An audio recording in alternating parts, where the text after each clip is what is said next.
500 మంది ప్రయాణికులతో బలూచిస్తాన్ క్వెట్టా నుంచి పెషావర్ వెళ్తున్న జాఫర్ ఎక్స్ప్రెస్ ని బోలాన్ డిస్ట్రిక్ట్ హిల్స్ ఏరియాలో కనుమ నియర్ బై లో ఉన్న గుదలార్, పెరో, కున్రీ ప్రాంతాల మధ్య ఉన్న 8th టన్నెల్ దగ్గర Balochistan liberation army railway track ని పేల్చివేసింది. ట్రాక్ పేల్చేసి ట్రైన్ ని రౌండప్ చేసి ముందు ఇంజన్ మీద ఫైర్ చేశారు.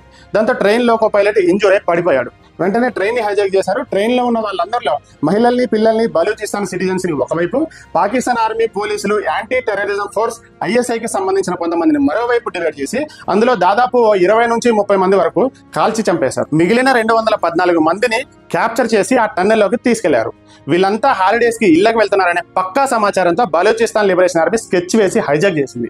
ఈ BLA అటాక్స్ పాకిస్తాన్ కి ఏం కొత్త కాదు. గతంలో కూడా క్వెట్టా రైల్వే స్టేషన్ లో సూసైడ్ బాంబర్ తో 26 మందిని చంపారు. పాకిస్తాన్ కొన్నాళ్ళు ఈ ట్రైన్ రూట్స్ బ్లాక్ చేసి ఈ మధ్య రిలీజ్ చేసి రాకపోకలకు ఫుల్ సెక్యూరిటీ ఇచ్చింది. అయితే ఈ హైజాక్ జరిగిన ప్లేస్ లో నెట్వర్క్ టవర్స్ ఏం లేకపోవడం వల్ల బందీలను కాంటాక్ట్ చేయడం పాకిస్తాన్ గవర్నమెంట్ కి కష్టంగా మారింది.